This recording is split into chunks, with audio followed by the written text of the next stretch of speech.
முதுமை எப்போது தொடங்குகிறது என்று நீங்கள் ஒருபோதும் ஆழமாக யோசித்ததுண்டா?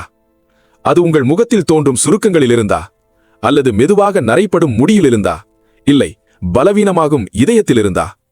இல்லை நண்பர்களே, உண்மையான பதில் இதைவிட ஆழமாக இருக்கிறது. உங்கள் உடலின் வெளிப்புறத்தில் தொடங்குவதில்லை, அது உங்கள் முதுகெலும்பிலிருந்துதான் ஆரம்பமாகிறது. உங்கள் முழு உடலையும் தாங்கி நிற்கும் அந்த நேர்த்தியான அமைப்பு, முதுகெலும்பு தான் நீங்கள் உண்மையில் எவ்வளவு இளமையாக இருக்கிறீர்கள் அல்லது எவ்வளவு முதிர்ந்து விட்டீர்கள் என்பதை அமைதியாக தீர்மானித்துக் கொண்டிருக்கிறது. ஒரு நொடிக்கு இதை பற்றி சிந்தியுங்கள். உங்கள் முதுகெலும்பு ஒரு ஓடும் நதியைப் போல நெகிழ்வாக சுலபமாக அசைந்து கொண்டிருந்தால், உங்கள் உடலும் உங்கள் உயிர் சக்தியும் இன்னும் இளமையாக இருக்கிறது.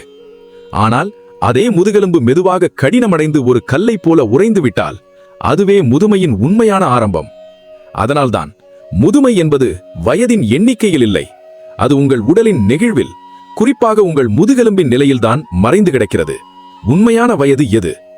பண்டைய காலத்து முனிவர்களும் யோகிகளும் ஒரு ஆழமான உண்மையை சொல்வார்கள். உங்கள் வயது காலண்டர் சொல்வதல்ல, உங்கள் முதுகெலும்பு சொல்வதுதான். இது ஒரு சின்ன ஓமை மாதிரி தோன்றலாம், ஆனால் அதன் பின்னால் இருக்கும் உண்மை மிகவும் ஆழமானது.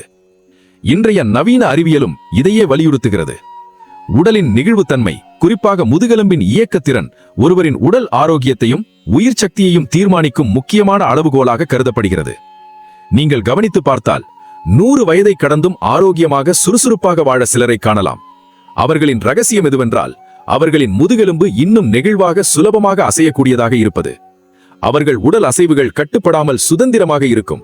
முன் வளைந்து பின் நீட்டி திரும்பி பார்க்கும் அந்த இயல்பான இயக்கங்கள், அவை இன்னும் அவர்களின் உடலில் உயிருடன் இருக்கின்றன. அதனால்தான் அவர்கள் வயதாகி இருந்தாலும் முதுமையடையவில்லை.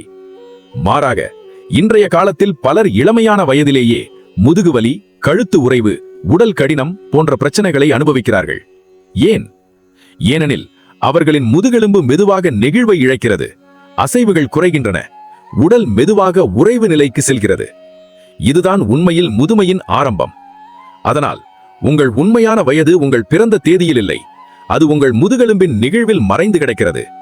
நீங்கள் எவ்வளவு சுதந்திரமாக நகர முடிகிறது என்பதே நீங்கள் உண்மையில் எவ்வளவு இளமையாக இருக்கிறீர்கள் என்பதை தீர்மானிக்கிறது.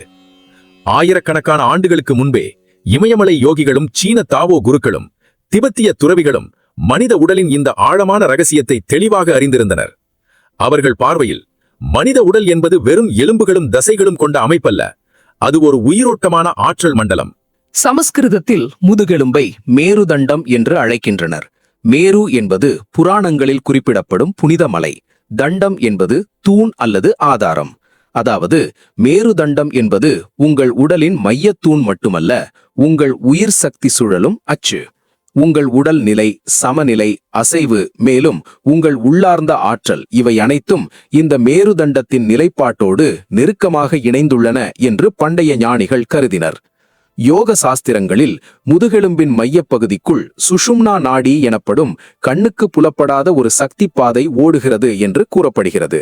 இது சாதாரண நரம்பு அல்ல, இது உயிர் சக்தி அல்லது பிராணன் பாயும் முக்கிய நெடுஞ்சாலை என அவர்கள் விளக்கினர். இந்த சுஷும்னா நாடி தடையின்றி சீராக இயங்கும் போது மனமும் உடலும் ஒரு உயர்ந்த ஒத்திசைவில் இயங்கும். அந்த நிலையில் மனிதன் அதிக தெளிவு, ஆழ்ந்த அமைதி மற்றும் அபாரமான உள்ளார்ந்த வலிமையை அனுபவிக்கிறான் என்று யோகிகள் நம்பினர். இதே கருத்தை சீன தாவோ மரபும் தன்னுடைய சொற்களில் விளக்குகிறது. அவர்கள் கூறுவதாவது, முதுகெலும்பு சுறுசுறுப்பாக நெகிழ்வாக இயங்கும் போது மூளைக்குள் திங்கள் நிற நீர் போல ஒரு உயிர்ச்சத்து, அதாவது அமிர்தம் சுரந்து பாய்கிறது என்று அவர்கள் நம்பினர். இந்த அமிர்தம் உடலின் சக்தியை பாதுகாத்து மனதை தெளிவாக வைத்துக்கொண்டு முதுமையை தாமதப்படுத்துகிறது என்று அவர்கள் நம்பினர். இந்த எல்லா பாரம்பரியங்களும் கூறுவது ஒரே உண்மை: முதுகெலும்பு வெறும் உடல் அமைப்பு அல்ல, அது உங்கள் உயிர், உங்கள் சக்தி, உங்கள் இளமை ஆகியவற்றின் மையம். அது நெகிழ்வாக, சீராக, உயிரோட்டமுடன் இருக்கும் வரை உங்கள் உடலும் உங்கள் உள்ளமும் உங்கள் வாழ்க்கையும் இன்னும் இளமையாகவே இருக்கும். நமது முதுகெலும்பை சுற்றி மூளை தண்டுவட திரவம், அதாவது செரிப்ரோஸ்பைனல் ஃப்ளூயிட் எனப்படும் ஒரு முக்கியமான திரவம் தொடர்ந்து பாய்ந்து கொண்டிருக்கிறது. இந்த திரவம் மூளையும் முதுகு தண்டுவடமும் பாதுகாப்பாக இருக்க உதவுவதோடு அவற்றுக்கு தேவையான ஊட்டச்சத்துக்களையும் வழங்குகிறது. முக்கியமாக நாம் தூங்கும் நேரத்தில் இந்த CSF மிகவும் செயலில் இருக்கும். அது மூளையின் உள்ளே தேங்கி இருக்கும் கழிவுகள் மற்றும் நச்சுக்களை சுத்தப்படுத்தும் பணியை செய்கிறது. இந்த செயல்முறை மூளையின் சுத்திகரிப்பு அமைப்பு போலவே செயல்படுகிறது. ஆனால் முதுகெலும்பு நெகிழ்வை இழந்து விரைப்பாகிவிட்டால் இந்த திரவத்தின் ஓட்டமும் பாதிக்கப்படுகிறது. அது சீராக பாயாமல் சில இடங்களில் தேங்கத் தொடங்குகிறது. இதன் விளைவாக நினைவாற்றல் மெதுவாக குறைய ஆரம்பிக்கிறது. மறதி அதிகரிக்கலாம். மூளையில் கழிவுகள் சரியாக நீங்காமல் தேங்குவதால் சோர்வு மற்றும் மனமந்தம் ஏற்படுகிறது. உடலின் ஒட்டுமொத்த புத்துணர்ச்சி குறைந்து முகம் பொலிவிழந்து முதுமை தோற்றம் தென்படுகிறது. மேலும் நரம்பு மண்டலம் மூளையிலிருந்து உடலுக்கு செல்லும் தகவல்களை துல்லியமாக கடத்துவதிலும் இந்த ஓட்டம் முக்கிய பங்கு வகிக்கிறது. முதுகெலும்பு சுறுசுறுப்பாக நெகிழ்வாக இருக்கும்போது இந்த தகவல் பரிமாற்றம் சிறப்பாக நடைபெறுகிறது. சில ஆய்வுகள் உடல் அசைவு தன்மை மற்றும் முதுகெலும்பின் நெகிழ்வு தன்மை நல்ல நிலையில் உள்ளவர்களுக்கு மூளை செயல்பாடுகள் நீண்ட காலம் சீராக இருக்க வாய்ப்பு அதிகம் என கூறுகின்றன. அதனால் முதுகெலும்பின் நெகிழ்வு என்பது வெறும் உடல் நலத்தின் அடையாளம் மட்டுமல்ல, அது உங்கள் மூளையின் சுத்தம், உங்கள் நினைவாற்றல் மற்றும் உங்கள் ஒட்டுமொத்த உயிர் சக்தியோடு நேரடியாக இணைந்துள்ளது. முதுகெலும்பு ஏன் விரைப்பாகிறது? நமது முதுகெலும்பு மொத்தம் 33 சிறிய எலும்புகளாலான ஒரு அதிசயமான அமைப்பு. ஒவ்வொரு எலும்பும் மற்றொன்றுடன் இணைந்து ஒரே நேரத்தில் வலிமையையும் நெகிழ்வையும் தரும் வகையில் வடிவமைக்கப்பட்டுள்ளது. இதை கற்பனை செய்ய ஒரு எளிய வழி, முதுகெலும்பை ஒரு ஜபமாலை போல நினைத்து பாருங்கள். ஜபமாலையில் உள்ள மணிகள் ஒவ்வொன்றும் தனித்தனியாக சுலபமாக அசைய முடிந்தால் அது மென்மையாக வளைந்து நெகிழ்வாக இருக்கும். அதேபோல் முதுகெலும்பில் உள்ள ஒவ்வொரு வெர்டிப்ராவும் சுதந்திரமாக இயங்கும் போது நமது உடல் சுலபமாக அசைந்து வலியின்றி செயல்படும். ஆனால் இன்றைய வாழ்க்கை முறை இதை மெதுவாக மாற்றிக்கொண்டிருக்கிறது. நாம் நீண்ட நேரம் ஒரே இடத்தில் அமர்ந்து வேலை செய்வது, மணிக்கணக்கில் கைபேசி அல்லது கணினி திரையை நோக்கி பார்ப்பது, உடல் உழைப்பு மற்றும் இயல்பான அசைவுகள் குறைவாக இருப்பது, இவை அனைத்தும் சேர்ந்து முதுகெலும்பை சுற்றியுள்ள தசைகளையும் இணைப்புகளையும் இறுக்கமாக்குகின்றன. முதலில் இது ஒரு சிறிய இறுக்கமாகத்தான் தொடங்குகிறது. பிறகு அந்த இறுக்கம் மெதுவாக அதிகரிக்கிறது. எலும்புகளுக்கிடையேயான இயல்பான இடைவெளி மற்றும் இயக்கம் குறைகிறது. ஒரு கட்டத்தில் முன்பு நெகிழ்வாக இருந்த அந்த அமைப்பு ஒரு நேரான தடியைப் போல விரைப்பாக மாறத் தொடங்குகிறது. இதனால் உடல் அசைவுகள் கட்டுப்படுகின்றன. சுலபமான இயக்கங்களுக்கே சிரமம் ஏற்படுகிறது. மெதுவாக வலி மற்றும் சோர்வு தோன்றத் தொடங்குகிறது. அதனால் முதுகெலும்பு விரைப்பாகுவது என்பது திடீரென்று நடக்கும் ஒன்று அல்ல. அது தினசரி பழக்க வழக்கங்களின் மெதுவான விளைவு.